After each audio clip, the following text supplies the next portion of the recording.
Bonjour à tous chers auditeurs, merci d'être encore une fois avec nous sur Geek en série pour parler encore de notre passion commune que sont les séries télé. Je suis toujours accompagnée de James. Bonjour James. Salut à tous, salut Ferry. Salut, tu dis bonjour à nos auditeurs sur Radio Campus et ceux qui nous écoutent en podcast s'il te plaît. Exactement. Parce qu'on aime tout le monde nous. Je dis bonjour à tout le monde, hein. Il n'y a pas de... C'est bien. Pas de discrimination.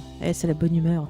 Et cette semaine, on a une émission thématique dont on va vous annoncer Ça fait un moment qu'on a le contenu. Ouais, ça fait un petit moment, mais là on vous en réserve encore une autre après, vous verrez. Mais là c'est une émission qui devrait être assez sympathique. En plus nous avons un super invité. Il s'agit de Nicolas. Bonjour à toi. Est-ce que tu veux te présenter à nos auditeurs ? Salut. Oui, bonjour ou bonsoir, je sais pas, ça dépend à quelle heure vous écoutez ce podcast. J'ai une chaîne qui s'appelle Pilote la chronique série, ou Pilote, c'est beaucoup plus simple et plus court. Et en gros, je parle de séries télé, séries télé ou autres, parce que maintenant il n'y a pas que à la télé qu'il y a des séries. Dans une émission qui s'appelle Pilote. Voilà, c'est une émission qui est, pour l'instant, c'est vrai qu'il y en a. Il n'y a plus trop d'épisodes en ce moment parce que je suis un petit peu occupé. mais ça va reprendre d'ici quelques temps, ouais. Voilà. Okay. On comprend nous aussi, ça fait un moment qu'on n'a pas sorti de vidéo. Oui, c'est pareil nous aussi. On est plus sur les podcasts en ce moment que sur les vidéos, ça va plus vite en fait, non ? C'est ça, James ? Oui. Mon travail actuel, c'est ça en fait. Je suis vidéaste, mais salarié. Donc du coup, refaire des vidéos chez moi, c'est compliqué, mais je vais me motiver. Ouais. Ah ça serait bien parce que c'est quand même une chaîne de qualité que tu as et James. Oui. C'était super intéressant tes analyses et tout, donc c'est aussi pour ça aussi qu'on a fait appel à toi parce qu'on s'est dit que sur le sujet du spin-off, tu serais sûrement d'une grande aide, je pense. Merci. Alors, avant de se lancer dans le sujet, juste quelques petits rappels pour vous, chers auditeurs. Vous avez toujours donc jusqu'au 30 avril pour voter ou proposer des séries pour la grande émission choix des auditeurs qu'on vous a réservé.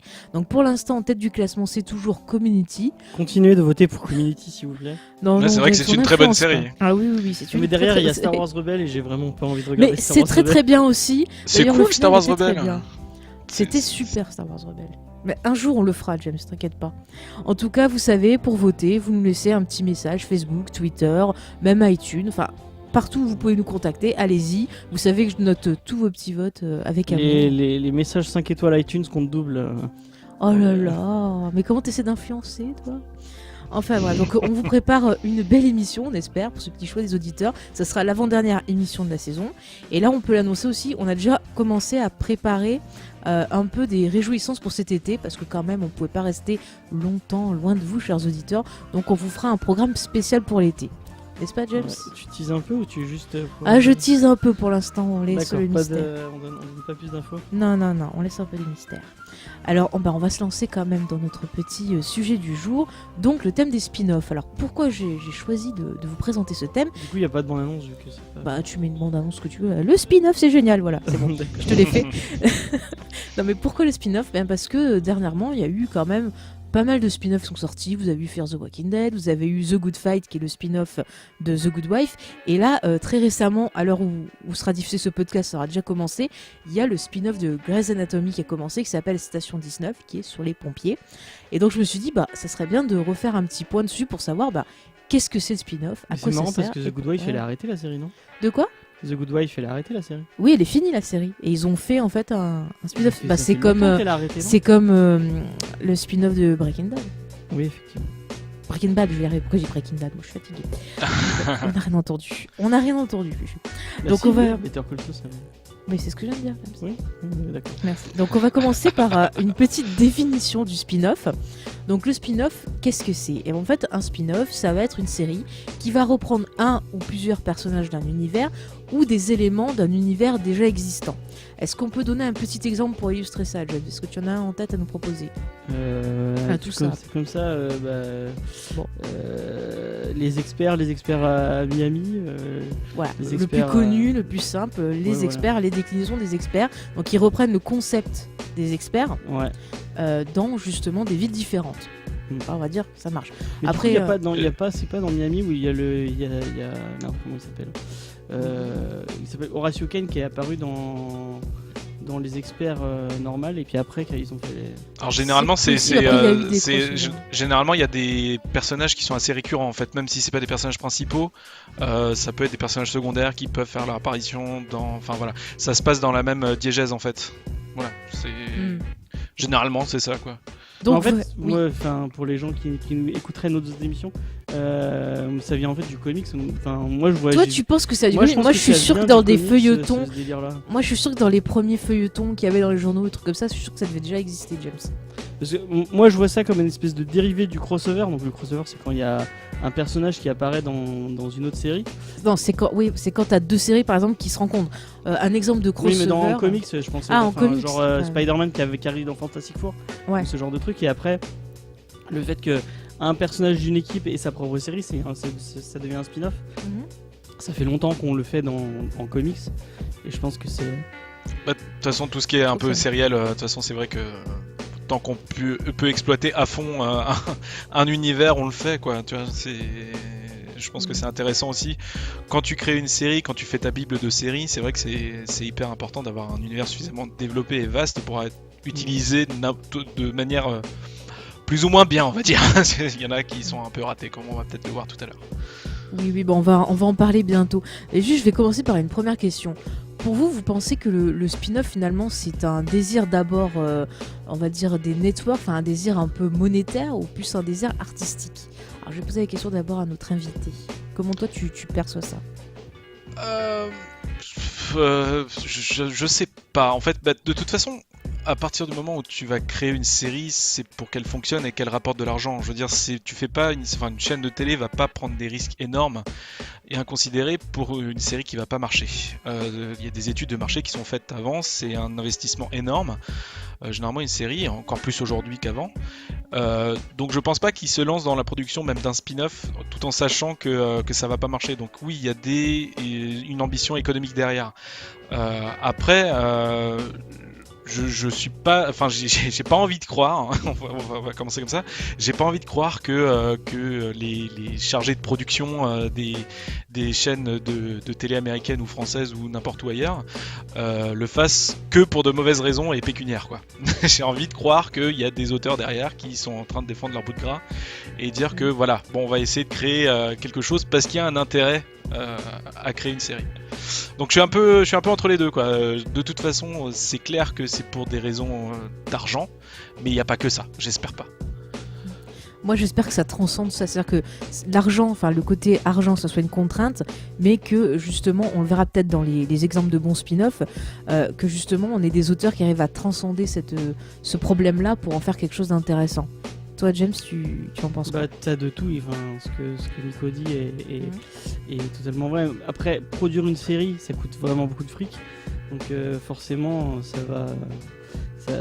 tu fais pas ça gratuitement, quoi. Et après, on regarde d'autres exemples. J'ai l'exemple de Daria par exemple, qui est donc Daria, pour les gens qui ne savaient pas, c'est un spin-off de Beavis et Butthead, et en fait c'est pas du tout la même créatrice. Et en fait ils ont utilisé ce prétexte du spin-off pour donner les clés à un créateur, enfin une créatrice là pour le coup, et qu'elle puisse s'amuser avec le personnage et avec l'univers qu'elle crée derrière. Bon, après, il n'y a pas trop de lien entre Beavis et Butthead et Daria, à part le fait qu'on voit Daria dans certains épisodes de Beavis et Butthead. C'est juste un personnage qui a été repéré, qui se sont dit tiens, ça pourrait marcher, on va faire une série sur ça. C'était drôle, Beavis et Butthead. Enfin, je sais pas, j'ai regardé beaucoup ça sur MTV quand ça passait, quand j'étais ado. Je trouvais ça particulièrement drôle. J'ai plus aimé Daria en fait. Ah ouais, non mais Daria j'ai adoré. Ça, c'est pas du tout la question. Mais c'est vraiment, enfin, je sais pas. Je trouve que c'est trop underground. Je trouve que c'est pas assez connu vis-à-vis de Daria, et je trouve qu'il y a quand même quelque chose en fait derrière ce truc-là. C'est complètement absurde. J'aime beaucoup. Je sais pas si tu sais, mais le créateur de Beavis et Butthead, il continue à faire des séries télé, puisque c'est lui qui fait Silicon Valley en fait. Oui. Qui est une autre série très très très très drôle. J'ai pas encore commencé ça sur ma liste. C'est à regarder. Moi je pense que c'est le penchant réussi de The Big Bang Theory. Totalement. Voilà. Après, je Bon, peux vous juste vendez revenir du sur la notion d'auteur et de créateur. Oui, Il faut vas-y. faire attention avec ces termes-là quand on parle de séries télé, parce que, enfin, il y a bien un créateur, quelqu'un qui va créer un univers, etc. Comme par exemple, je sais pas. David Fincher par exemple, qui a créé l'univers de Mindhunter récemment sur Netflix, mais c'est pas pour autant lui qui va écrire les épisodes en fait derrière. Donc il y a cette notion d'auteur, elle est faut faire attention quand on parle de séries télé. Quand on parle de cinéma, c'est un peu plus simple entre guillemets, encore que, mais bon, voilà, c'est une notion assez complexe et on pourrait en faire 4 heures d'épisodes de podcast. C'est comme Abrams qui discuter de ça. pitch une série puis qui se casse juste après. Bah, De toute façon, c'est un peu il y a ça. les créateurs, il y a les showrunners, il y a. Ouais, c'est tout un bordel, hein, puis ça change d'un pays à l'autre. Enfin bon, bref, voilà. Donc un spin-off peut être fait par totalement quelqu'un d'autre, comme une série qui représente un auteur peut être finie par une toute autre personne en fait. Donc voilà, c'est peut-être bien de préciser ça aussi, parce que c'est pas forcément quelque chose de clair pour tout le monde. Mais tu as raison, et puis des fois ça peut expliquer un peu pourquoi aussi un spin-off ça marche pas.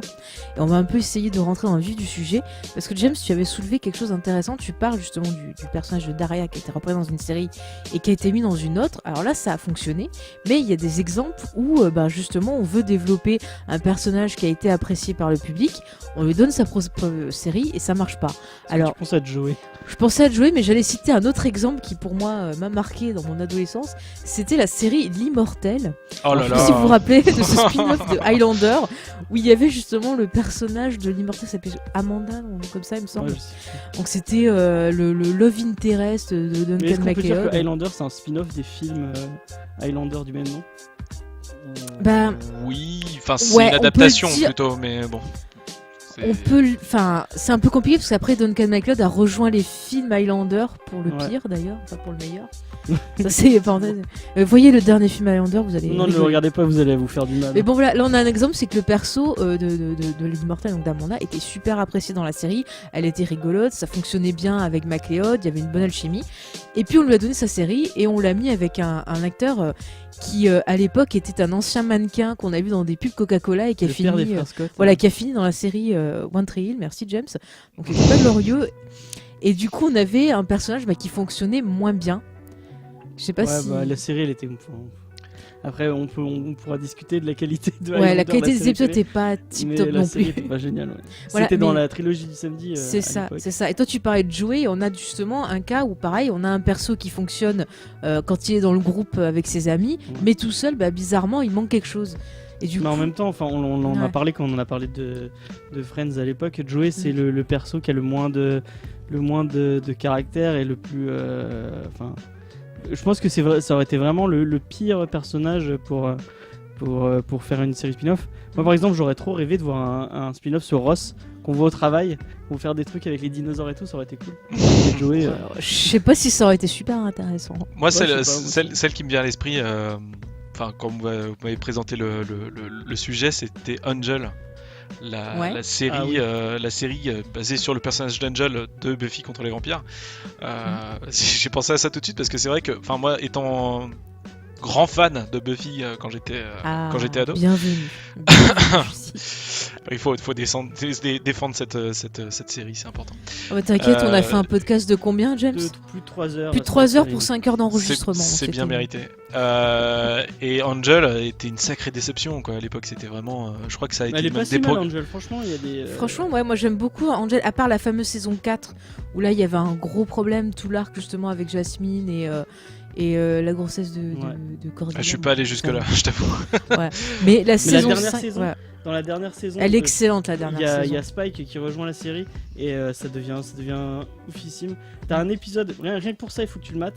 T'as un épisode où Angel devient un Muppet et cet Ah bon épisode est hilarant. Ah ouais. Ouais. Non mais c'est vrai, redonne une chance à Angel. Il y a vraiment des épisodes. Parce que tu vois, c'est vrai que l'exemple de Buffy, bon, moi, d'Angel, j'allais le citer dans les bons spin-offs pour moi. C'est parce que je trouve que autant dans Buffy, j'aimais pas trop le personnage d'Angel, que je trouvais assez lisse et qui était finalement intéressant quand il était Angelus. Et là, du coup, la série Angel a permis d'explorer justement le personnage et de lui donner des couches de profondeur et le faire évoluer. Et justement, c'est l'antithèse du point qu'on a montré précédemment, à savoir que certains mauvais spin-offs permettent de montrer un peu les faiblesses d'un univers et d'un personnage. Est-ce que vous avez un exemple de spin-off qui ont montré par exemple les faiblesses d'un univers, d'une histoire qui vous aurait déçu? Je sais pas, genre un spin-off qui montre que l'univers original est moins bien. Ouais, par exemple. Putain, c'est dur. Genre par exemple, je prends un exemple récent, il y a vu le spin-off de Once Upon a Time in Wonderland. Ouais. Et ben en fait, la série pour moi, ça montrait tous les défauts. Déjà qu'il y en a pas mal sur Once Upon a Time. T'avais des très mauvais effets spéciaux, t'avais des histoires qui étaient bordéliques, qui étaient mal écrites, et ça montrait déjà les limites de la série. Et on a vu justement en poursuivant les autres saisons que effectivement il y avait vraiment des gros problèmes d'écriture et qu'ils savaient plus trop ce qu'ils voulaient faire et qu'ils n'arrivaient pas à contrôler leur univers. Bah moi récemment c'était Fear the Walking Dead. Ouais, The Walking Dead qui s'est complètement cassé la gueule d'ailleurs dans ces dernières saisons. Enfin, c'est un avis personnel après, voilà. Ah non mais je soutiens. C'est n'importe quoi. C'est une série que j'ai beaucoup défendue et là pour le coup je peux plus quoi. C'est plus possible.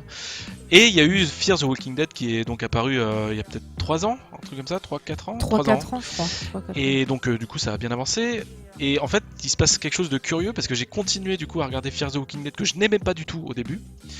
Et qui a réussi à rattraper le coup en fait je trouve en proposant des trucs que The Walking Dead ne proposait plus. Mais donc du coup ça crée vraiment quelque chose d'assez particulier avec cette licence parce que c'est à la fois une série que j'ai beaucoup aimée, que je n'aime plus dans sa version originale, mais que je commence un petit peu à apprécier dans Fear the Walking Dead sans exagérer, hein, c'est pas non plus voilà. Mais ça montre quand même que là pour le coup il y avait une envie quand même d'user la licence au maximum avant que la mode du zombie ne disparaisse à tout jamais, en prenant en compte quand même une idée de base complètement merdique, c'est-à-dire montrer ce qui faisait la force de The Walking Dead, c'est-à-dire l'attaque des zombies quoi. Et donc voilà, enfin c'était une idée absurde, mais là pour le coup je trouve que ça se rattrape un peu.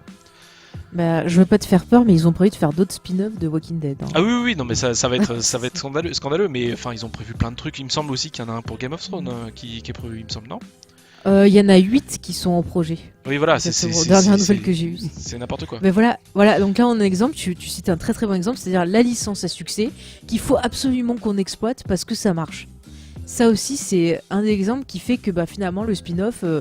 on va pas s'y accrocher, et là je vais reprendre un autre exemple des années 90 parce que je m'en suis rappelé tout à l'heure, le fameux spin-off d'Alerte à Malibu qui s'appelait Un privé à Malibu. Ils se sont dit la marque Malibu ça marche, on va faire des séries. Donc là on avait David Hasselhoff qui était devenu un privé la nuit, le jour il était sur les plages et la nuit il menait des enquêtes. C'était ridicule. En fait il dormait jamais.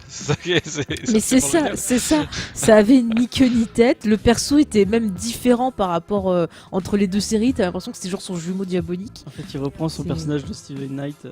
Ouais, mais il manquait K2000 quoi en fait, c'était... Il y a aussi dans la série, dans la famille des idées de merde, il y avait Madame Colombo aussi, je sais pas si vous avez entendu parler de oui. Voilà, ça s'est complètement cassé la gueule, ça a duré 2 saisons, mais c'est à voir parce que c'est très drôle, si vous trouvez ça, c'est voilà. Mais pour le coup, voilà, ça manquait quand même sacrément d'intérêt quoi. Dans les trucs qui ont vraiment pas marché aussi, il y avait The Finder, le truc de Bones là, où ils avaient fait apparaître le personnage dans... Oui, dans un épisode et c'était un gars qui retrouvait tout et n'importe quoi. Tu dis où sont mes clés, le gars les retrouvait quoi. C'était super intéressant comme épisode. Le pilote, ça pique les yeux, c'est tellement... Ouais. Mais après aussi... Oui, vas-y. Non, mais il y avait pas un spin-off de K2000 aussi qui devait sortir, un truc comme ça, il me semble. Hein. Ah, c'est possible, alors j'en ai pas entendu parler. Je sais qu'il y a eu le remake, qui était pas terrible. Ah, c'est ça. Non, mais voilà, c'est un remake. Oui. Qui était vraiment donc, le mauvais, remake, chers auditeurs, c'est pas pareil. C'est-à-dire on refait une histoire en l'actualisant à l'époque. Hein. C'est pas un spin-off, enfin, ne confondez pas. Ou en détruisant une licence qui était bien à l'origine, tu vois. Aussi comme MacGyver par exemple. Ça, c'est... Alors il y a ça, Personnel. ils ont fait aussi un remake du Prisonnier, qui était une série absolument mythique des années Oui. 80, il me semble. Hmm, Fin c'est pas avec 70-80. Ian Non, le prisonnier c'est plus 60-70 me semble-t-il. Hein. C'est vrai. Le remake, il est pas avec Ian McKellen. Ouais. Le remake, si, il y avait Ian McKellen et le gars Ouais. de Person of Interest Et qui faisait Jésus. c'était ridicule, quoi. Ça se passait dans un désert, alors que normalement. C'était pas terrible. voilà. Hein. Et non, c'est vraiment pas bien. Regardez l'original, il est bien mieux, quoi. C'est ça. Après, au niveau des spin-offs catastrophiques que je me rappelle, on en a parlé tout à l'heure avec James, on avait déjà, alors bon, on avait Beverly Hills, on a eu le spin-off Melrose Place, et on a eu le spin-off du spin-off qui s'appelait Model Inc. Et qui a pas duré longtemps, mais dans la série, on pouvait retrouver, il me semble, Carrie Ann Moss, avant qu'elle aille dans FX Effets Spéciaux et ensuite dans Matrix. Mais c'était Et une ensuite dans histoire Jessica Jones. de mannequins avec des intrigues, mais je me rappelle des trucs horribles, genre un mannequin qui s'était suicidé, mais en fait on l'avait tué, enfin il y avait des trucs. Et après, il y a le c'était aucune remake, tête. remake spin-off, puisqu'en fait, c'est une suite De quoi? de Melrose Place. C'est Ouais, ça se passe dans la même continuité, non Alors je crois que c'est une suite puisqu'il y a des acteurs du premier qui étaient Ouais, il y revenus. a Donc Machine. ouais. Mais tu vois, c'est pareil, on exploite une licence et enfin pour rien quoi, parce que on fait des choses qui sont pas pareil. Même la nouvelle version de Beverly Hills, c'était un peu un reboot continuité puisqu'il y avait des acteurs de la vieille série qui étaient dedans. Ah ouais. Et bon, moi, je sais que perso, je suis pas hyper fan, mais je sais que des ados qui connaissaient pas Beverly Hills, l'ancienne série, ont apprécié. Donc peut-être ça peut avoir un rôle aussi. Après, les champions. Vas-y. Pardon, vas-y. Vas-y. Mais Non, non, vas-y, mais- toi. Non, mais après, les champions, quand même, toutes catégories, ils sont quand même français. Hein. Ah, En termes J'allais en de. parler. En termes de spin-off, le truc, ça devient complètement méta AB, tellement c'est c'est spin-off. les champions. Les AB Productions, c'est juste génial. Il me semble, alors je dis peut-être une énorme connerie, hein, mais je crois que Salut les musclés, c'est la version originale d'Hélène et les garçons ou un truc comme ça. Non, ou- alors en premier, ça c'est- commence. Alors, attends, je connais tout l'historique, je vais vous le faire, les enfants. Ça commence par Salut les musclés, avec Framboisier et qui s'occupe de Donc Sammy et Salut Justine. les musclés, qui était la version fictionnelle en fait De la vie de Salut les musclés, les musiciens de Dorothée. Voilà, c'est ça. C'était Ouais. dans le club Dorothée qui était diffusé le matin. En fait, c'était une émission. Il me semble que le joueur du grenier a fait une émission dessus, donc allez la voir. Oui, il a Je- pas mal résumé. Donc c'est toute une épopée, donc ça commence par eux. Donc ensuite on a Justine qui a sa série à elle, qui s'appelle Premier baiser. Et dans cette série Ah, on fait putain, mais connaissance oui. avec sa sœur Hélène. Ok. Et Hélène a ensuite Voilà, sa c'est ça. série Hélène et les garçons. On a ensuite leur cousine Lola qui a sa série qui s'appelle Le miel et les abeilles. Oh là là. Et on a ensuite les suites de Hélène et Garçons, donc le Y a miracle pas de l'amour. Les vacances de l'amour, les mystères de l'amour. Les tous ces vacances trucs-là, de quoi. l'amour Oui, et oui, les oui. mystères de l'amour. Et Premier baiser a une suite, c'était les années fac. Aïe, aïe, Et aïe. il y a eu, alors les gens sont à fond sur Avenger, mais il y a eu un super crossover où on a eu tout le monde dans le miel et les abeilles, genre Hélène, les musclés, Dorothée, tout ce qu'ils sont allés manger et tout, c'est génial quoi. Il y avait C'est même merveilleux. Ariane, c'est fantastique. Non, mais si vous voulez devenir Donc, fou, franchement- en fait, regardez tous les AB Productions de suite. Je pense que vous en avez pour Ça. 4 ans d'affilée. Bah dormez écoutez, pas, j'ai hein. grandi avec ça et je suis folle maintenant. Donc, Ah non, mais j'ai grandi avec ça. Bah, j'ai pas eu de grande sœur, donc si vous voulez, voilà. Bon, mais c'était plutôt comment dire, des séries qui étaient destinées d'après les commerciaux pour les filles quand même. Hein. Ça n'intéressait pas Ouais. des masses les Ah, mais garçons. c'était très cucu. on Voilà, peut dire. c'était Mon très époque, on cucu, regardait la- pas ce la- genre de truc. Mais moi, regardez j'aimais ça bien vraiment, rire. il y a même un site qui s'appelle les sitcomologues que je vous conseille vivement. Alors, je sais pas s'ils font encore des articles là-dessus, mais c'est des sociologues qui ont fait pas mal d'articles en fait sur les sitcoms et en particulier les productions AB et franchement c'est hyper intéressant et très très drôle. Voilà. On mettra le lien dans la description.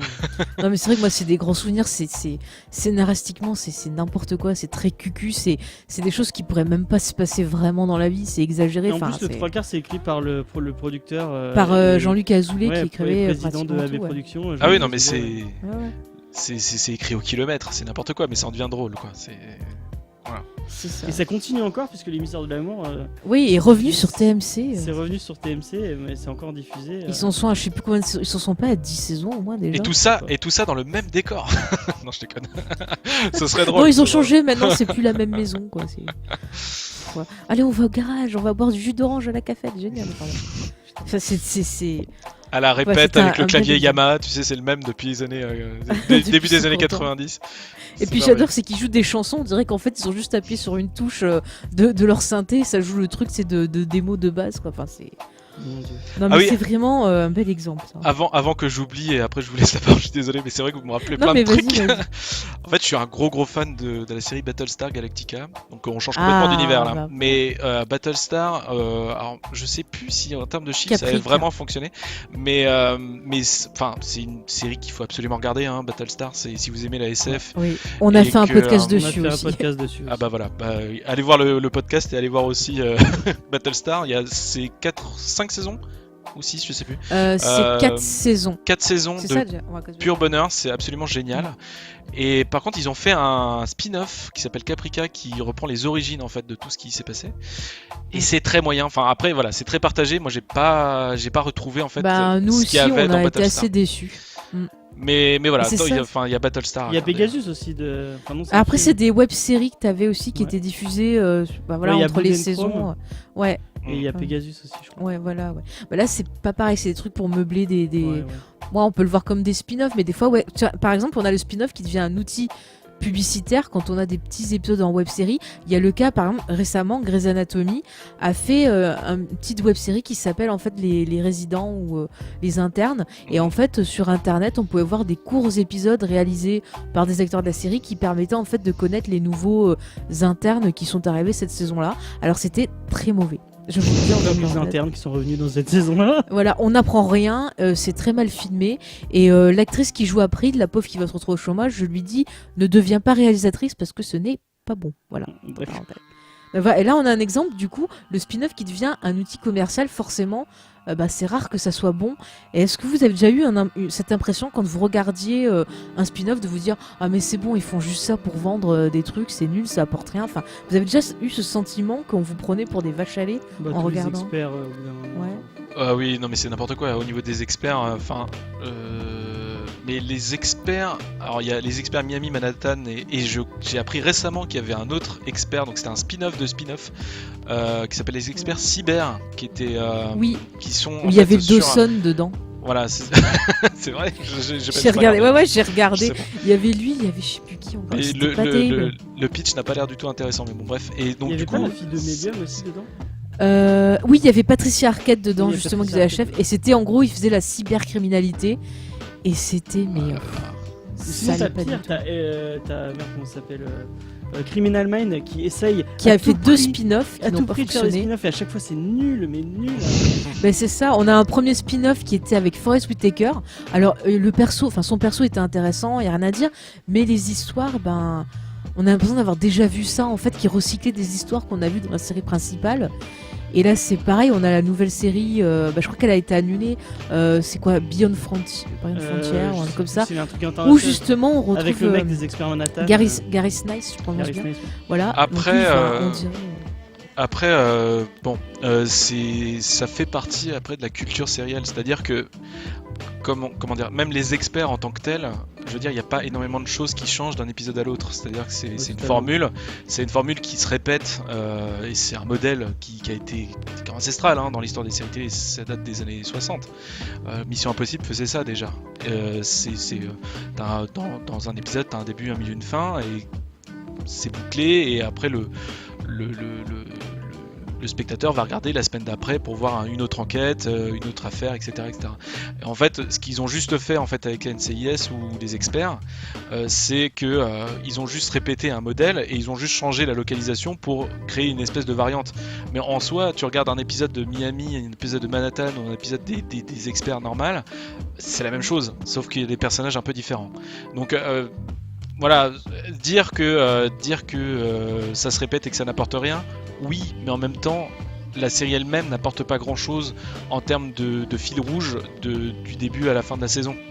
Donc c'est... Voilà, t'as peut-être des personnages qui changent un petit peu, des personnalités un peu différentes. Mais bon, en vrai, tu regardes un petit peu la même chose tout le temps, mais ça fait partie aussi de l'expérience sérielle très différente de celle qu'on connaît beaucoup aujourd'hui, qui est des séries feuilletonnantes telles que Game of Thrones ou voilà, avec des épisodes que tu dois obligatoirement regarder dans l'ordre. C'est vraiment une autre expérience sérielle en fait. C'est autre chose. Voilà. Après, pour le coup, Criminal Mind avec le nouveau là, avec Gary Snice. Autant la première série, elle essayait des trucs. Il y a quand même, ça reste un truc avec des épisodes. Tu peux mater un épisode comme un autre, il n'y a pas de fil rouge. Mais Dans Criminal Minds, t'en as des fois quand même. Hein, ouais, c'est vrai qu'il y a, mais je suis sûr, il y a des ponts de un épisode ou 3 Oui, épisodes. oui, tu peux. Mais le spin-off qu'on a vu dernièrement, vraiment, on sent qu'ils n'ont pas de budget derrière, ils essaient même pas. C'est ça, ils essayent de dire qu'ils voyagent à travers le monde. Genre, on a vu un épisode qui se On a passait vu à un Paris. épisode sur la Oh, France. c'est mort de rire. C'est tellement bourré de clichés. Enfin, après, c'est peut-être le fait qu'on soit français et que du coup on voit peut-être plus les clichés utilisés, mais c'est vraiment, c'est tirer la corde jusqu'à ce qu'ils en peuvent plus. Ou c'est vraiment. Bah après, je vois ce que tu veux dire aussi. Il y a un problème, c'est que genre en fait, on a des séries qui n'ont pas d'identité propre. Quand je prends des exemples, donc on citait les experts. On peut citer aussi les spin-offs de NCIS. Où on a celui de la Nouvelle-Orléans et l'autre, je sais plus, c'est pas Los Angeles. Et NCIS, c'est lui-même un spin-off. Hein. Oui, Ouais, c'est de lui-même un Jag. spin-off de Jag. Exactement. Mais je veux dire, on a des séries. Il y a vraiment beaucoup. Du coup, tu vois, c'est un peu surpassé Jag, j'ai l'impression. Enfin, après, Ouais. c'est peut-être une histoire de génération. Jag, Mais bon, Jag je ça avait, comprends. et c'était très très populaire. Alors après, j'ai pas les chiffres en tête, hein, mais Jag c'était très très populaire. Ça marchait bien, je suis passé sur la 2. Mais c'est vrai que les générations de maintenant ont peut-être pas connu Jag et. Alors en les France plus peut-être, NCIS, mais voilà, aux États-Unis c'était très populaire. C'est-à-dire que Voilà, vraiment c'était très- l'importation des séries, Jag, il me semble que c'est les années 90 ça a commencé, Ouais. quelque chose comme ouais, ça. Et effectivement ça passait sur France 2, mais genre en milieu d'après-midi c'était pour les vieux quoi. En gros un Jag, hein, c'était voilà. Pour Oui, ça passait le week-end. Voilà c'est ça, le week-end enfin bref, ça passait pas le soir en prime time quoi. Et en fait, Ouais. du coup, ça visait pas les mêmes cibles, mais aux États-Unis, en fait, ça passait vraiment en fin de soirée, comme NCIS. En fait, c'était un gros programme, quoi. Ça n'avait pas été vendu de la même manière. C'est peut-être le côté militaire qui marche pas en France. Qu'est-ce que tu dis, James? C'est le côté militaire, pro-militaire. Après, c'est très pro-ricain qui aussi. passe pas en France. Du coup, le fait que ça soit. Aux États-Unis, ce côté un Mais peu c'était plus, quand même, chauvinisme marche. le Jag, je me rappelle, c'était quand même bien mis en avant par France Ouais. 2. Et quand tu sais qu'ils passaient des séries comme par exemple Millennium à 4h du matin, voilà, tu es Effectivement. content. Mais moi, ce que je veux dire, c'est que ces spin-offs là qu'on trouve un peu, tu vois, enfin sans âme, sans rien, c'est qu'ils n'arrivent pas à se détacher de l'original. Je reprends l'exemple des experts. Les experts, ils ont un esthétique qu'ils ont mis en place dès le début. Et ils recalquent le même esthétique sur leurs autres séries. Il y a juste un petit filtre qui va changer de couleur pour dire qu'on n'est pas dans la même ville, mais c'est toujours la même chose. Et du coup, ces séries-là n'ont pas leur propre identité, je trouve. Et on retrouve un peu la même chose dans NCIS, on retrouve un peu la même chose, comme tu as dit aussi, dans Esprit criminel. Il n'y a pas vraiment il n'y a pas vraiment en fait un univers qui se détache. Et finalement, je me demande si les spin-offs qui fonctionnent mieux sont pas ceux qui arrivent à se créer leur propre identité. On parlait d'Angel. Angel, il suffit de voir l'esthétique d'Angel, l'esthétique de Buffy, ils sont différents. Donc, est-ce que oui, James, je crois que tu veux réagir. Pour garder le même état, le même esprit, du coup, enquête policière et épisode, je sais pas le terme. Derrière ça, mais c'est pas grave, épisode qu'on pourrait en stand-alone, voilà. Je trouve que Unity Special, par exemple, les séries de Dick Wolf, Ouais. donc, enfin même pas, c'est Là, en ce moment, c'est Law par and exemple- Order, excusez-moi. Oui. Et là, tu as des exemples aussi avec les Chicago, qui sont sa dernière Ouais. production. Tu as Chicago Fire, Chicago PD, Chicago Med, et maintenant, il y a aussi Chicago Justice. Mais je trouve que lui, il arrive à chaque fois à insuffler un petit truc différent dans chaque. Même, tu vas regarder Law and Order de les vieux, parce que Law and Order, Oui. c'est en France, ça s'appelle comment déjà? Law and Order. Ça s'appelle Law and Order Ou alors, aussi t'as. Attends. Truc unité spéciale. Oui, c'est unité spéciale. Oui, mais c'est- c'est un autre- Je enfin, me je- rappelle plus. Je sais retrouve plus le titre. En tout cas, à chaque, Ouais. enfin, tu regardes une saison parce que la série elle date des années 80 et elle continue encore. Oui, bah maintenant. là, par exemple, on a le dernier, on a Law and Order True Crime. True Crime, ouais. À chaque fois, il y a vraiment enfin, le fait, il a réussi en changeant des équipes à chaque fois, t'as vraiment une identité spécifique avec une façon d'enquêter spécifique. Mais après, t'as des choses qui reviennent aussi. Par exemple, dans les Law and Order, au début, t'as toujours, oui, voici les histoires des hommes et des femmes Oui, qui voilà, enquêtent oui. sur ça. C'est T'as New le York côté police criminelle, chapitrage. police judiciaire. Voilà. New York, Voilà. New York police judiciaire. Voilà, il y a ça, New York dans Unité le- Spéciale, New York, je sais plus trop quoi. Enfin, il y a 10 000 New York. Mais du coup, je sais pas si vous êtes d'accord avec moi que Dick Wolf arrive à créer son univers dans chaque série.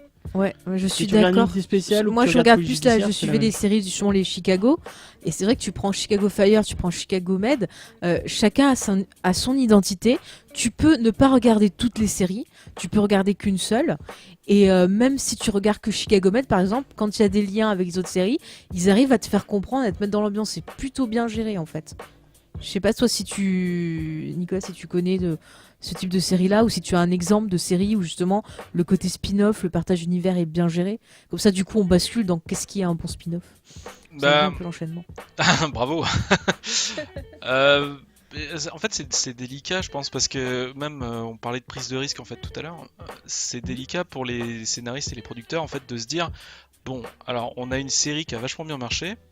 On est assis sur une mine d'or en fait. On aimerait bien ouvrir et étendre un petit peu l'univers. Ceci dit, il faut faire attention à deux écueils. C'est non seulement qu'elle soit trop comparée à la série d'origine, mais aussi qu'elle soit tellement différente qu'en fait la critique vienne à dire non mais attends, c'est plus du tout la même chose, etc. Donc à mon avis c'est vraiment un jeu de jungle assez dangereux en fait ce qu'ils sont en train de faire, enfin ce qu'ils font, et du coup ça doit pas être simple en fait de décider un petit peu de là où ils mettent la barre, hein, là où ils mettent enfin le curseur. Et je pense que là on parlait d'auteur aussi tout à l'heure, je pense qu'il faut vraiment une forte tête qui décide en fait que artistiquement ça va être comme ça et pas autrement pour que ce soit accepté par le public. On pense tout de suite par exemple à Breaking Bad qui était très très fort visuellement, et après avec Better Call Saul qui a repris un petit peu quelques codes tout en proposant quelque chose de très différent en fait. Donc et pour moi Better Call Saul est très réussi dans ce sens là, parce que c'est une série qui peut se regarder déjà sans avoir vu que Breaking Bad, je pense. Ouais. Tu comprends pas tout, évidemment, t'as quelques notions assez comment dire, extérieures en fait à Breaking Bad, à Better Call Saul, que tu comprends pas des masses en fait si t'as pas vu la série, je pense, mais sinon ça passe complètement. Donc en fait, à mon avis, il n'y a pas vraiment de règle en fait, je pense. Tu vas louper une des subtilités de la série, du fait que quand t'as vu Breaking Bad, tu sais comment va finir Saul. Bah, oui, du coup, c'est peut-être oui, mais mieux tu la vis autrement en fait la série, tu la regardes autrement, et finalement c'est pas gênant. Tu comprends très bien en fait l'histoire sans avoir vu la série d'origine. Et je pense que c'est ce qui en fait une réussite aussi. Après, moi, je me fais conspuer à chaque fois que je le dis, mais je trouve que Better Call Saul a réussi à dépasser. Enfin, personnellement, je trouve que Better Call Saul est une meilleure série que Breaking Bad, rien que pour le personnage. Je trouve que le personnage de Walter était, enfin, il est très intéressant, mais il est assez détestable au final. C'est fait pour. C'est voulu. Mais comment il s'appelle Mais Saul, par exemple, il est vraiment attachant. Moi, il m'a beaucoup plus ému que Walter dans tout Breaking Bad. Enfin, je sais pas si en fait, tu redécouvres Saul en fait, parce que c'est vrai que même dans Breaking Bad, Saul c'est juste un on s'en fout un peu, en fait, il est drôle, mais c'est un sidekick vaguement rigolo et franchement lourdingue à certains moments, mais c'est voulu et écrit comme ça, hein, donc c'est normal que ça crée ce truc là. Donc du coup, moi quand j'ai appris qu'en fait il faisait un spin-off sur ce personnage là, j'étais un peu surpris, genre en disant mais pourquoi faire en fait, on s'en fout, enfin je veux dire c'est pas le personnage central, tu vois, enfin c'est un personnage qui mérite pas vraiment d'être développé, et en fait si quoi, ils ont réussi à proposer vraiment un autre personnage tout en l'intégrant en fait à l'histoire qui est Breaking Bad, et en créant quelque chose de logique. Donc et on découvre un acteur génial qui est l'acteur qui joue Saul, vraiment autant comme tu disais dans Breaking Bad, voilà, il était pas si marquant que ça, et vraiment il a une subtilité de jeu dans Better Call Saul qui est vraiment ouais c'est vrai, c'est vrai. Et je pense que ça vient aussi de l'acteur en fait qui joue vraiment très bien et qui n'avait pas montré tout son potentiel, je pense, dans Breaking Bad. Ouais, effectivement. Et du coup, ça soulève un point intéressant et qui fait que voilà, on peut expliquer pourquoi il y a des bons spin-offs. C'est justement quand on a un auteur, des créateurs, des scénaristes ou autres qui ont repéré justement ce petit personnage, ce petit truc, et qui ont envie de pouvoir le développer après la fin d'une série, et qui justement commencent à le retravailler, et des fois ça montre un peu la richesse, et ça montre un peu tout ce qu'on n'a pas vu au premier plan, tout ce qui était peut-être sous-entendu et autres, et que là on l'a développé, et c'est super intéressant, comme on parlait d'Angel tout à l'heure, où justement je vais reprendre le même exemple. Voilà, où justement je disais que là franchement ça a changé tout au niveau du personnage, parce qu'on comprenait mieux en fait d'où il venait, on comprenait mieux pourquoi il était comme ça, on avait plus d'analyse du personnage, on pouvait avoir une autre facette de lui, et c'était beaucoup plus intéressant que le personnage fade et tout plat qui était juste le love interest de Buffy, dans les 2 saisons, enfin les 3 saisons qu'il a fait. James, tu veux dire quelque chose? Comme on disait en fait, t'as le mauvais spin-off qui fait que reprendre les règles et reprendre les archétypes on parlait NCIS et qui reprend exactement le même type d'épisode. Dans les bons spin-offs, il va reprendre ces règles-là, ou reprendre ces personnages, et il va réussir à les faire évoluer. C'est Angel, au début, il y a quand même ce côté Freak of the Week qui est un peu le même chose que dans Buffy, mais au final, plus tu avances dans les saisons, plus ça évolue pour vraiment avoir son propre univers et son propre truc. C'est ça, et puis il y a un traitement qui est un peu plus adulte, et vu que ça se passe à Los Angeles, il y a aussi toute une critique dès le début de la série de ce milieu-là aussi. La série est beaucoup plus méta que Buffy. Et Oui, c'est un bon exemple. Par contre, tu vois, James, un mauvais exemple que j'ai pas cité, où justement on essaie d'utiliser un univers, mais qu'en plus c'est pas cohérent. Oui, je sais, ça fait un moment que je vous en ai pas parlé, les amis. C'est Pretty Little Liars avec le pire. Déjà, ils ont fait le pire final, ils ont fait le pire spin-off du monde qui s'appelait Ravenwood, où en fait on avait une série qui était un peu genre un Desperate Housewife pour teenage, avec de l'autre côté une série qui partait dans le fantastique. Et ça se passait dans le même univers. Mais pourquoi ? Et je veux dire, la série n'a pas duré longtemps. Et ça, c'est un point fondamental qui fait qu'un spin-off, on va l'aimer ou pas, c'est la cohérence de l'univers. Si on a un univers policier ou autre, vas-y, si tu veux réagir. Ouais, c'est ce que je disais tout à l'heure. En fait, ça doit respecter un minimum une diégèse. Si la diégèse dit quelque chose dans la Bible, enfin la Bible, je sais pas pour ceux qui savent pas, c'est un gros document en fait, ou un document plus ou moins gros, qui sert de poser les bases en fait de la série télé. C'est-à-dire qu'il y aura la description de l'univers, la description des personnages tels qu'ils le sont au début de la série. Voilà, et en fait, à mon avis, le spin-off doit se fonder aussi sur cette Bible-là, en rajoutant évidemment d'autres personnages, mais en respectant l'univers qui a été écrit dans la Bible, en fait. Parce que si on part sur vraiment quelque chose de complètement différent, c'est comme une suite de films qui ne respecterait pas le film précédent, en fait. On est complètement perdu. Ça peut fonctionner si tu crées un univers absurde de base, mais si ton univers est logique dans ton premier film et qui devient complètement incohérent et chelou dans le deuxième, ça va créer une dissonance qui n'est pas du tout agréable en fait. Et c'est la même chose pour les séries en fait. En effet. James, tu voulais réagir. Un exemple qu'on n'a pas encore cité, mais je trouve après je suis pas très fan de cet univers là, mais je pense que ça reste quand même des bonnes séries, des bons spin-offs. C'est tous les spin-offs de Stargate, avec Stargate SG1, Atlantis et Universe. Alors Universe, c'était le dernier où il y avait Robert. Celui-là, je trouvais qu'il était un peu pour moi il y avait un manque de cohérence quoi. Ah ouais. Enfin, c'était pas du tout le même style, que ce soit en écriture, en esthétique. Je trouve que ça marche peut-être plus avec Atlantis. Je trouve que vraiment ils ont réussi à faire un truc complètement différent, avec son ton propre dans Atlantis et dans SG1, où c'était pas du tout la même chose. Après, le fait que SG1 est surtout plus de l'exploration, et Atlantis, ça reste sur la même base quoi. Ouais. Donc c'est la vie de la base plus que la vie de l'équipe qui va explorer quoi. Après on parlait aussi donc il y a 2 semaines on parlait de Star Trek. Là, c'est pareil, la série a eu beaucoup de spin-off avec des tons différents et à chaque fois on avait la thématique de la vie d'un équipage qui voyager, qui découvrait des choses et voir comment chacun réagissait avec des choses un peu philosophiques, des choses un peu peut-être religieuses des fois, scientifiques, il y a plein de choses. Il y a un Star Trek où c'est pas un vaisseau, c'est une station, on en avait parlé, comme Atlantis du coup. Par exemple aussi les spin-offs de Doctor Who, il y avait Torchwood, il y avait Sarah Jane Adventure, il me semble qu'il y en avait encore. Il y avait Class aussi qui a été un spin-off qui a duré une saison. Et il y a vraiment un truc qui s'appelle K9 autour du autour du chien. Et en fait, ce qui est intéressant avec ces spin-offs de Doctor Who, c'est que ça permet en fait de prolonger, d'approfondir l'univers. Et ça aussi, je pense que c'est une caractéristique pour moi qui fait que ça va être un bon spin-off. C'est-à-dire qu'ils peuvent se suffire à eux-mêmes, mais quand on est fan d'un univers et qu'on a envie d'avoir plus d'infos, d'en savoir plus, de découvrir des choses qu'on va peut-être pas voir approfondir dans la série principale, et ces spin-offs, ils sont là un peu pour justement nous faire plaisir, nous apporter ce qu'on veut. Mais ce qui était bien avec Torchwood, c'est qu'ils avaient le ton, t'avais vraiment le ton Doctor Who et le ton de Torchwood qui était complètement différent. Torchwood c'était plus horreur et un côté X-Files, tout ça. Enfin, je le vois comme ça moi. Et Doctor Who qui est beaucoup plus fun et et tu avais le côté Sarah Jane Adventure qui était plus pour les enfants, par exemple.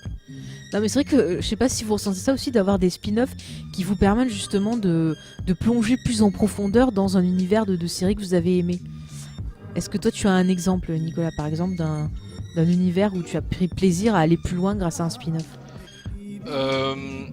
Pas vraiment en fait. Je me contente vachement de ce que me sert la première série en fait. Et bah c'est vrai que j'ai, enfin hormis quelques rares exceptions telles que Better Call Saul hein, que j'ai beaucoup aimé. Et d'autres là qui me viennent pas, mais je vais m'en vouloir tout à l'heure quand je vais m'en rappeler. Mais en vrai, j'aime bien, je me contente vraiment de l'univers qu'on me sert en fait. Et aller plus loin, bon, j'ai déjà eu des dizaines et des dizaines d'heures dans cet univers-là. Je veux bien passer à autre chose maintenant. Et c'est vrai que T'as jamais eu envie de te dire en voyant un personnage en disant putain celui-là il mériterait d'avoir un peu plus de place, d'avoir un truc où... Mais je prends ça comme une erreur scénaristique dans la première série et je me dis pas bon est-ce que ça mérite une autre série à côté. Je pense que les scénaristes ont aussi d'autres trucs à inventer, d'autres trucs à avoir et c'est vrai que voilà, j'ai une vision assez pas négative hein, je me laisse surprendre aussi par un certain spin-off mais c'est vrai que j'aime bien découvrir aussi plein de choses. Je suis jamais là à binge-watcher une série en entier en un week-end. J'aime bien varier vraiment les plaisirs. Donc ça me gêne pas en fait qu'il n'y ait pas de suite ou que ce soit fini quoi.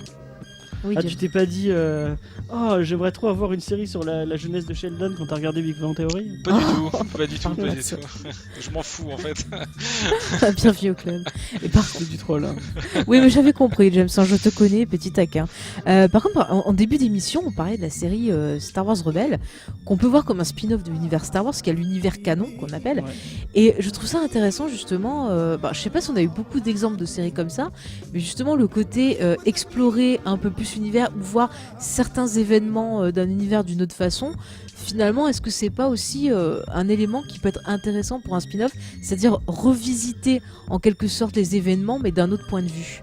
James, je vois que tu veux réagir. On va encore une fois parler de comics et je vais encore une fois dire écoutez Comics Discovery. En fait, c'est bien, on fait plein de ponts. Tous les lundis à 18h. Non, mais la pub, ça suffit. On a dit qu'on faisait des ponts. Mais non, mais après les spin-offs, t'en as pas que dans les séries, hein, t'en as dans les films, t'en as partout quoi. Pardon, vas-y, James. Moi, j'allais parler d'univers partagé. Moi, c'est quelque chose qui me plaît beaucoup. Comme les gens qui me connaissent sachent que je suis très fan de l'univers de DC. Pas celui en série télé, par contre. Comment ça, tu n'aimes pas? Ah bah tiens, on n'a pas parlé. Arrow, Flash et tout ça. C'est pas la peine, c'est pas la peine. C'est des spin-offs. Oui, voilà, ça ne mérite pas d'être Comment mentionné. ça, tu n'es pas fan de Legend of Tomorrow? Mais non. Putain, mon Dieu. James, il en peut plus là. Oh non, mais moi le pilote m'a suffi. Bon, on parlera une autre C'était drôle fois, ce pilote. Je n'espère pas. Mais moi, le fait d'avoir plusieurs trucs dans le même univers, c'est vraiment quelque chose qui m'attire. Quand je lis du comics, me dire que Batman, il pourrait croiser Superman ou il pourrait croiser. Ça, c'est un truc que je trouve cool et que je trouve intéressant, le fait de partager qu'un univers soit tellement vaste qu'il puisse avoir des connexions et plein de séries autour. Moi ça me plaît. Après j'ai pas de souvenir de séries où ça marche. Ouais. Peut-être Stargate. Il y en a pas mal, ou même, là on n'est même pas obligé de parler de spin-off, mais juste de crossover en fait, où tu sais, ça fait un peu délire d'enfant, genre, et si on mettait lui chez lui? Putain, ça serait génial, tu vois. Mais si on mettait Jessica Fletcher chez Magnum. Non, mais c'est un peu ça. C'est un peu ça. Mais ça existe. Mais oui, ça existe. Je trouve ça assez fun, si tu veux, mais pas besoin de faire une série entière dessus. Mais voilà, c'est vrai que je vois ça un peu comme ça, genre les scénaristes des grands enfants en fait qui se disent alors on va jouer un peu avec nos personnages. Je vais appeler Michel de la série Intel et je vais lui demander de me prêter un personnage pour 2 saisons.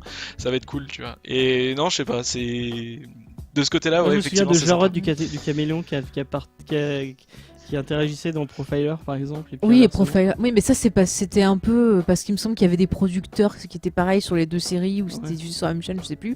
Et c'était un peu un coup de pub parce que justement, un peu peut-être pour relancer les audiences, surtout dans le 2e crossover où on a vu le changement d'actrice en tête de Profiler. Donc c'était un peu, tu vois, pour que le Caméléon puisse faire découvrir une nouvelle actrice. Donc ça, c'est un peu un truc publicitaire. Mais par contre, tout à l'heure, Nicolas a soulevé un point intéressant. Il parlait des spin-offs maintenant qu'on ne retrouvait pas que dans les séries, qu'on retrouve au cinéma aussi. Et je prends l'exemple parce que quand même c'est le plus les Allez, on va parler Marvel. de Star Wars. Non, Ah pas encore. Les Marvel, par exemple, moi souvent j'ai l'impression que c'est construit un peu comme une série télé avec des épisodes, avec des choses qu'il faut relier, des machins comme ça. Et après, oui, c'est vrai, tu parles aussi de Star Wars au niveau des spin-offs. Mais finalement, est-ce que vous pensez qu'il y aurait peut-être une influence de la télé sur le cinéma et la construction de ces univers et de... Oula. Ah oui, totalement. Oula, là on en a pour Ah, 6 ans là à peu près, on parlait. 6 ans. Bon, oui ou non alors. Non mais vas-y totalement. James, vas-y. Vas-y. Bah, enfin, moi, on sent vraiment, enfin, des influences comme des trucs comme Lost ou comme qui Bah, je Lost pense- reprenait déjà des choses qui avaient été faites avant aussi, en les remettant au bout du jour. ouais. On en parlera un peu plus en fin de saison, mais chut. Effectivement, C'est quand on du parlera petit de la teasing. meilleure série du monde qui est Lost, je le dis et je le répéterai toute ma vie. Non, faut être impartial, j'aime ça. Je Non, ne non, c'est la répondrai meilleure pas. série. Et cette fois, c'est pas un troll, hein, je suis sérieux. De quoi, sur Lost? Ouais, sur Lost. Ça, on s'en doutait. Moi c'est le spin-off de Lost en fait que j'aime beaucoup. Le spin-off de Lost. Le spin-off de Lost. C'est un troll, c'est The Leftovers. Ah, Ah, Voilà, pour la maths, qui a été fait par Lindelof aussi, enfin produite, et, Ouais. mais pas, ils ont changé de chaîne, etc. Enfin, on va pas parler de The Leftovers ici. oui. Mais à mon On avis, en parlera sûrement un jour aussi. c'est clairement une réponse à ce qui s'est passé dans Lost en fait. Mhm. Voilà. C'était une théorie que j'ai. Non, mais c'est plausible comme théorie. Et Bon, mais en tout cas, on parlait du ciné. Ouais. Voilà, quand Ouais. on voit le MCU maintenant, ou qu'on voit tous ces gens qui courent après les univers partagés, je pense que ils se sont dit mais les séries, il y a des gens qui sont prêts à mater plein d'épisodes d'un coup, d'un truc, qui sont prêts à consommer. Sans modération. Je pense que les producteurs qui ont vu Game of Thrones qui marchait autant, ils se disent mais c'est une mine d'or. Comme tu disais tout à l'heure, on est assis sur une mine d'or, on l'utilise pas. Je pense qu'il y a vraiment de ça. C'est pour ça qu'on voit de plus en plus de gens partir vers l'univers partagé, quoi. Quand on voit Sony qui essaye à tout prix faire son univers Spider-Man avec Venom et compagnie. mais là, on ça. peut citer plein d'adaptations parce que, enfin, effectivement, il y a des univers partagés, mais des fois, c'est des univers partagés, mais de manière complètement incohérente et ça marche. C'est Fargo, par exemple, qui pour moi est Ouais. une des meilleures séries qu'on ait connues ces dernières années, qui est absolument fabuleuse, qui a 3 saisons complètement géniales. C'est vraiment génial et qui n'a plus grand chose à voir avec le film, mais en même temps le film n'a pas grand chose à voir avec lui-même, donc finalement c'est complètement cohérent et ça peut créer des choses absolument géniales, même si les Il y a pas des auteurs trucs fantastiques dans Fargo la série, alors que il faut Fargo, pas dire ça, attention. Ah, je sais pas, j'ai regardé Attention. j'ai vu que le pilote, donc je sais pas. Attention, faut pas Non, mais il faut faire gaffe parce que j'aime, c'est sa spécialité de dire toujours ce qu'il faut pas. Ah, Donc, chut. J'ai pas grand chose avec le spoil, hein, je m'en fous. Vous pouvez me spoiler n'importe quelle série, j'en ai rien à faire. Mais par contre, il y en a. Après, il y en nos a- auditeurs vont pas être contents. Voilà, il y en a d'autres que ça dérange, donc je comprends. Bon, fais attention. Je sais plus ce que je voulais vous dire. il faut penser à la personne qui est Ah en oui. train de conduire sur l'autoroute, qui écoute la radio et qui ne peut pas. Voilà, couper, tu as peut-être tué des gens en ce ouais, moment, voilà. j'aime, tu vois, c'est con. Hein. Du coup, pour terminer, est-ce que justement il y a des exemples de spin-off qui vous viennent en tête qui ont surpassé l'original? Genre par exemple, Tu vous as déjà kiffez posé la question, non? Non, mais je l'avais posé en off, mais je vais le dire maintenant. Ouais. Des exemples en fait donc de séries, vous les regardiez en disant c'est génial et tout, et puis un jour vous avez appris que c'était un spin-off et vous le saviez même pas. Et genre ça vous a Je crois vous êtes rendu compte que c'était peut-être meilleur que ça. les mystères de l'amour. Je pense que ça a complètement défoncé Salut les musclés. Je l'assume complètement. Ah, le miel et les abeilles avec ces scénarios bizarroïdes qui veulent rien dire. Pas mal aussi. Ouais, non, je réfléchis. Bah, on avait parlé en off de Frasier. qu'on Ouais, avait bien Frasier, aimé, ouais, c'est vrai, ouais. qui est un spin-off de Frasier est Cheers. un spin-off de Cheers et moi je préfère Frasier à Bah, c'est vrai que la relation justement entre Frasier, son frère et son père, j'aime bien leur relation, les histoires étaient sympas. Mm. C'était une petite sitcom, Mm. moi j'aimais bien, je regardais ça sur Canal. En vrai, je connais pas bien Cheers. Je connais beaucoup Frasier. J'ai vu beaucoup Frasier. Moi j'ai eu l'occasion de voir les deux et c'est vrai que j'ai pu s'accrocher à ça là. Après, moi, je voulais citer Xena, la guerrière, qui est un spin-off d'Hercule. Et je trouve que la série, ça m'a fait totalement oublier Hercule parce que on est parti sur un truc complètement loufoque. Il y avait vraiment un côté méta. Enfin, il y avait c'était vraiment, ça partait dans tous les. enfin dans tout et n'importe quoi. Enfin, je me rappelle d'un épisode où carrément il y avait les personnages qui allaient habiter le corps des acteurs. Il y avait une sorte de convention sur Xena, enfin un truc complètement barré. Et cette série, franchement, c'est top. Ah, je viens de découvrir, oui, l'inspecteur d'Eric, qui apparemment est un spin-off d'Air Commissar. Oh, oui, Ah. oui. Et tu avais vu Der Commissar? Je n'avais pas vu Dark Commissar, mais Tant que tu me dis pas que t'as aimé Brigade Navarro, c'est bon. D'ailleurs, il y avait pas un des To Be Free dedans sur celui-là, le peut-être, spin-off. peut-être. Aïe. Ah, Bah, moi, je souvenirs. resterai sur Daria, moi. Voilà. Même si, comme je le disais tout à l'heure, comment. Tu aimais beaucoup Buffy Ouais, Clyde. voilà, c'est ça. Mais j'ai quand même grandi avec Daria, mais intellectuellement aussi. Et c'est vrai que ça m'a beaucoup plus marqué. Daria. Un Et truc qu'on n'a pas que parlé, j'ai par regardé il y a contre, pas c'est- longtemps d'ailleurs, et ça a pas du tout vieilli, quoi. Non, c'est- Ouais, c'est bah. fou, hein, parce que quand on a préparé l'émission sur Daria qu'on a fait, on s'est refait les épisodes et c'était fou à quel point les thématiques sur l'adolescence, Ouais, ouais. sur la mode, sur plein de choses étaient encore d'actualité maintenant. On en avait parlé dans Je vais me faire l'épisode. engueuler, mais bon, Attention, qu'est-ce qu'il va attention, dire? je vais encore citer le Breakfast Club pour la Ça 40 y est. millions de fois. Le Je Breakfast Club, l'attendais. c'est un film des années 80, tu le regardes maintenant, mais ça a pas vieilli, enfin les thématiques n'ont pas vieilli d'une goutte. Je pense que quand t'as Non, mais- des thématiques aussi universelles, forcément ça vieillit pas. Non, mais il y a de la très bonne musique dans Daria en plus. Donc voilà, tu peux C'est ranger vrai, ton en Breakfast Club s'il te plaît. Mais il fallait qu'il le Mais il y a de la place, très et bonne tout. musique dans Breakfast Club. La Aussi, fin de- aussi. C'est Les vrai, deux c'est sont bons, pas de jaloux. c'est vrai, c'est vrai. Sinon, j'avais un exemple de spin-off qui a gâché un personnage. Oui. Je tenais à. Bon, je vais faire mon coming out. J'aime beaucoup Grey's Anatomy. Ah ben moi aussi. Ah, t'allais parler de Private Practice? Et je veux retrouver Addison dans Grey's Anatomy. Parce Mais peut-être que qu'elle Addison peut est un de revenir. mes personnages préférés. Donc Addison, c'est la femme de. L'ex-femme. L'ex-femme du De non Derek regretté Shephard. Derek Shepard. Reste où tu es, Derek Oui, Shephard. nous n'aimons pas Derek Shepard. tous Oui, les nous, deux. nous détestons Derek Shepard. On va se faire taper. Et Addison, j'adorais ce personnage et j'aimerais vraiment qu'il revienne dans Grey's Anatomy. Je trouve que Private Practice c'était pas génial. Ça valait pas Grey's Anatomy en tout cas. Et moi j'aimerais bien qu'elle revienne. Virer April Kepner et ramener, Bah, elle va être virée après le Kepner, la pauvre, laisse-là. Non, et mais ramener c'est- Mark Sloan aussi pendant que vous y êtes. Je- Plus dur, mais Grey's Anatomy, c'est Shonda Rhimes et elle a fait des trucs bien Ouais. aussi à côté. Elle a fait How to Get Away with Murder qui était vraiment bien. C'est ça. Ouais, qui était bien jusqu'à la saison 3. La saison 4 était très moyenne. Je sais J'étais pas, un peu j'ai déçue. regardé que 2 saisons, moi, mais enfin pour l'instant c'était, enfin moi j'aime beaucoup et c'est il y a vrai que Scandale Bah, aussi. Ouais, Scandale aussi. qui j'ai un est peu moins parti bien. en sucette. Je trouve Ouais. que c'était pas fou, mais il y a toujours un côté très social en fait dans ces séries. Je trouve ça cool. C'est ça, surtout en ce moment, elle milite pas mal sur les derniers épisodes qu'on a C'est vus. des séries très Elle milite progressistes. pas mal, ouais, voilà, sur le côté un peu les inégalités, ouais, au niveau des Afro-Américains, sur le féminisme. sur Ah bah elle plein est de très choses engagée comme ça, là-dessus. Enfin faut la suivre Très, sur très Twitter, c'est engagée. très drôle Mm. à suivre. Ouais, ouais. Non mais c'est vrai.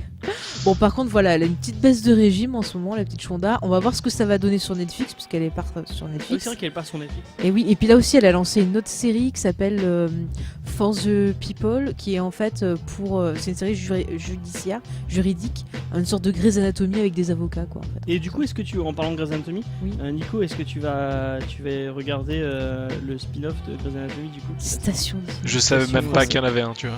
Ah, sais bah alors pas. en fait ce spin-off c'est sur des pompiers ambulanciers qui les aident et en fait pour faire le pont ils ont pris le mari de Bélé et ils l'ont transvasé. Voilà. Et c'est Shonda Ça a Rhimes été- qui.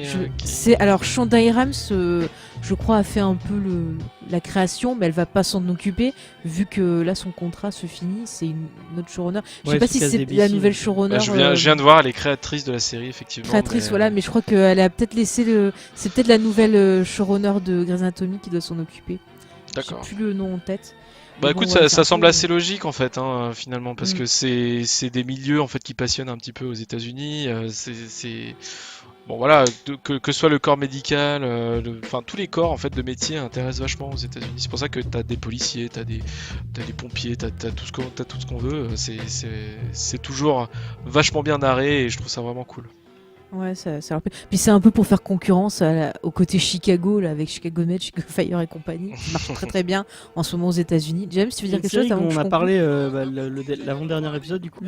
Est-ce qu'on peut dire que Brooklyn Nine-Nine Brooklyn Nine-Nine. Pourquoi Brooklyn Pourquoi Brooklyn Nine-Nine est un est un spin-off de Park and Recreation où c'est le même showrunner et qu'on est sur le même type, Alors eux, on sait pas si ça se passe dans le même univers, mais par contre pour The Good Place, on sait que ça se passe dans le même univers que Park et Récréation à cause d'un magazine ou d'un roman que Ah oui, lisait on voit une l'héroïne, pub ouais. pour Snake Hall. ça. Alors que Brooklyn Nine-Nine, on sait pas. Donc c'est Bah, pas parce que Alors, c'est un Brooklyn- même par contre, créateur. Brooklyn Nine-Nine est dans Attends, laisse l'univers parler de New Girl. Ça se passe dans le même univers. Je pense que c'est aussi vrai que de dire que Rick and Morty se passe dans le même univers que Community, tu vois. C'est pas. C'est le même auteur, mais bon, il n'y a pas grand chose à voir. Enfin, je sais pas, peut-être Par que. contre, Rick et Morty est dans le même univers que Gravity Falls. Oui, parce que les deux showrunners sont très potes et en fait ils s'amusent à mettre des trucs n'importe. Enfin, il se passe des trucs de dimension en dimension, c'est assez drôle. Ouais. Mais par contre, comme tu disais, j'aime ce fait de dire que ça se passe dans un même univers, ça veut pas forcément dire que c'est un spin-off. Enfin, par exemple, on citait l'exemple de Monk et de Psyche qui sont en fait dans le même univers. Ça avait été dit par le showrunner de Psyche, mais c'est pas vraiment un spin-off, c'est juste ça se passe sur la. Non, mais du coup, moi je C'est disais peut-être ça une par rapport au histoire, fait que Brooklyn Nine-Nine et Park and Rec, c'est un. Enfin, il y a des. Mais ça peut pas être le même univers, Brooklyn non, mais Nine-Nine, des- puisque l'acteur de Brooklyn Nine-Nine était dans Parc et Effectivement. Récréation, donc ça marche pas. Ça marche Oui, non, mais je veux dire, il y a des similitudes. C'est un peu le même. Ouais, mais c'est là, le même du coup, style. tu confonds spin-off et similitude dans le style d'écriture ou de création ou des scénaristes, tu vois, qui vont se. Et pas sinon, pareil. pour changer de. Oui, parce qu'il faut bientôt. Oui, bah, je viens d'avoir la réponse à ta question Ah. sur la série qui surpasse son. Même si En fait, tu réponds à des questions qu'on a posées 50 Ouais, mais ans j'y avant. pensais plus. Même si la série originale est vraiment très cool. Et après, oui, ça reste un spin-off. C'est dans le même Tu vas univers. nous citer The Original, le spin-off de Vampire Non, Diaries, ça va. Non, même si à ce qui paraît, l'original est pas mal. Eh ben écoute, les dernières saisons étaient pas mal. Ok.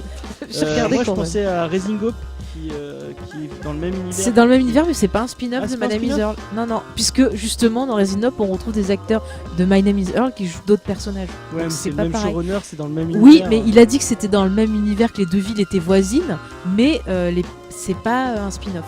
C'est juste des villes voisines. quoi. Tu es un peu tatillonne. Ah bah non, mais je suis En tout désolée. cas, moi j'ai préféré Raising Hope à My Name is... Enfin, même si My Name is Earl est très très bien. Hein. Mais Raising Hope va un tout petit peu plus loin Que My Name is Earl, c'est ça Ouais. que tu veux dire. Ok, James. Juste pour finir, je vais poser une dernière question, un peu pour refaire le point sur tout ce qu'on a dit. Pour vous, le spin-off, est-ce que c'est quelque chose un outil qui est nécessaire pour continuer à faire vivre un univers, ou est-ce que c'est pour vous juste un outil pour gagner de l'argent et exploiter cet univers? Alors, je vais demander à notre invité comment je du te coup, répondrai résumer un peu tout ça. Je te répondrai un petit peu comme tout à l'heure. J'ai pas envie de penser que tout est fait pour des raisons bassement pécuniaires. Mais ceci dit, oui, je pense qu'il y a quand même ce côté un peu facilité par l'installation de certains personnages de certains univers qui font prendre moins de risques aux chaînes. Mais voilà, enfin, c'est. Je suis assez mitigé, partagé quoi, sur les spin-offs parce que, comme je disais tout à l'heure aussi, je suis pas particulièrement friand ou client de ce genre de programme. Ouais, tu penses qu'on pourrait s'en passer? Oui, je pense qu'on pourrait facilement s'en passer. Après, je comprends que certains fans ou certaines personnes attachées, c'est dur de faire le deuil d'une série. Hein. C'est quand on a passé des années à regarder les mêmes personnages, de se dire ah merde c'est fini, putain j'ai plus rien à mettre sur la dent. Les producteurs jouent là-dessus aussi, c'est-à-dire que c'est des gens qui ont besoin en fait de retourner dans cet univers-là parce qu'ils se sentent bien. Donc du coup, voilà, c'est un peu leur proposer quelque chose d'assez facile, quoi. Mais pourquoi pas Mais moi j'aime bien changer. Voilà. Ok. James? Moi je pense que ouais, il y a un côté vraiment très mercantile autour de ça. Après, comme je disais, encore une fois, ça dépend de qui tu mets derrière la série et qui s'en écrit occupe. et qui gère le truc plutôt que parler de créateur. On a cité plein d'exemples qui marchent, mais il y a presque autant, même plus d'exemples qui ne marchent pas. Non. Ouais, tu penses que toi, il y a plus d'essais ratés que de Ouais, spin-off il y a- réussis ouais. en fait. Ouais, comme par exemple le spin-off Bah, moi, de Texas Walker on a eu Ranger. du mal à citer des bons exemples. Hein. Bah, c'est vrai que finalement, les mauvais exemples sont peut-être plus faciles à se mettre en tête. Ouais, Moi, j'aime bien. Il y avait Booker aussi qu'on n'a pas cité, Ouais. le spin-off de 21 Jump Street. effectivement. Mais c'était avec, pas mal, c'était pas mal. Avec Richard Dako, un nom comme ça, Ako. Richard Darko. Oh, je sais plus. Mais un gars un peu alcoolo d'ailleurs, me semble-t-il. Avec Shatner. Non, ça c'est Booker avec Shatner. Hooker. Non, Hooker avec Shatner et Booker, c'est le truc de. Ah ouais, Non, c'est pas pareil, Attends, non, mais. Après, moi je pense qu'un spin-off qui va être réussi, ça dépend du contexte. C'est-à-dire le contexte, l'univers dans lequel il évolue. Si c'est un univers comme de la science-fiction, ou je sais pas, quelque chose d'un peu fantastique, ou même un univers médical ou un truc comme ça, il y aura plus de chances que le spin-off ait une utilité et apporte quelque chose en plus. Parce que moi c'est ça que je recherche dans les spin-offs, c'est que ça développe un peu plus un personnage ou l'univers que j'apprécie, mais que ça apporte quelque chose en plus. Si ça apporte rien, c'est vrai que je vais vite m'en détourner. Et je vais le ranger dans un placard et puis le regarder, quoi. Je pense que le spin-off pour moi il est vraiment utile quand il est dans un contexte qui est favorable à sa naissance. Si c'est juste comme par exemple Fear the Walking Dead ou d'autres séries qu'on a citées tout à l'heure qui sont juste faits là pour exploiter le filon, non, finalement je trouve que ça sert à rien. Je pense que là C'est on bien a quand dit. même bien résumé. Merci. Je pense qu'on a bien résumé la question. Vous chers auditeurs, comme d'habitude on attend votre avis. Que pensez-vous du spin-off ? Est-ce que vous en avez regardé beaucoup ? Est-ce que vous n'aimez pas ça ? Est-ce que, comme notre invité, vous préférez vous concentrer sur la série principale et ensuite changer d'univers ? Ça nous intéresse. Donc, comme d'habitude, vous savez, vous nous laissez des petits commentaires sur les réseaux sociaux, la page Facebook Geek en série, le podcast. Je rappelle bien, parce que toute autre page n'est pas la bonne, rappelez-vous. Twitter également avec Geek en série -RCM. Vous pouvez aussi nous envoyer un email geekenserie.rcm@gmail.com. Sinon vous avez comme d'habitude iTunes, SoundCloud, même YouTube maintenant, vous savez qu'on est partout. C'est fantastique, vous pouvez nous emporter, nous écouter. Sur YouTube aussi. Voilà, vous pouvez nous écouter 24 heures sur 24 et ensuite regarder des séries, c'est le bonheur, quoi. N'est-ce pas, Jeff ? Effectivement. On va encore remercier Nicolas d'avoir participé à cette émission. C'était vraiment très sympa de ta part. C'était un plaisir. Si tu veux dire à nos auditeurs où ils peuvent te retrouver, s'ils veulent voir ton travail, discuter avec toi. Vous pouvez retrouver ma chaîne sur YouTube. Je sais pas faire ma pub. Sur YouTube, vous tapez Pilote série et normalement vous tombez dessus. Voilà. On mettra le lien sinon dans la description. Il n'y a pas. En ce moment, comme je le disais tout à l'heure, c'est vrai que je suis en pleine écriture du prochain épisode qui est en plus un peu plus ambitieux que les autres, alors que j'ai pas beaucoup de temps. donc ça me prend du temps. Et en plus, chose importante, peut-être que les gens s'en foutent, mais j'ai été rejoint par quelqu'un, donc je suis plus tout seul à écrire, on est deux, on compose ensemble. Donc c'est plutôt cool, ça permet de donner un nouveau souffle un petit peu à la chaîne, donc je suis content. Et voilà, mais ça arrivera. Ça arrivera quand, je sais pas exactement, mais ça arrivera. Voilà. Écoute, on a hâte de voir ça, parce que des passionnés qui parlent de séries, c'est génial. C'est super de partager un peu ce qu'on aime, de voir un peu les différents points de vue.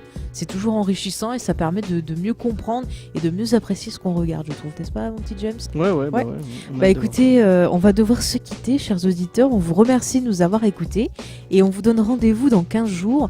Nous parlerons du docteur préféré de Christophe Ondelat. C'est un indice, attention. Et est-ce que notre invité veut choisir ? On lui a pas demandé, du coup on le demande au dernier moment. J'allais le demander, mais vas-y. Est-ce que tu veux choisir une musique pour finir Une musique ? Celle que tu veux, celle que tu veux. Vous me prenez au dépourvu complètement. Je suis à fond dans le rap des années 90 en ce moment, donc n'importe quel morceau de Dr. Dre fera l'affaire. Voilà. Ok. On vous mettra un beau morceau de Dr. Dre, les enfants, c'est magnifique. Allez, on vous dit rendez-vous dans 15 jours, donc pour une émission qui risque d'être très stressante, très, très boiteuse aussi. Peut-être que je donne des indices. Ouais, voilà, je pense que je vais me droguer pour la faire. Ça va être bien. Allez, à bientôt. À bientôt.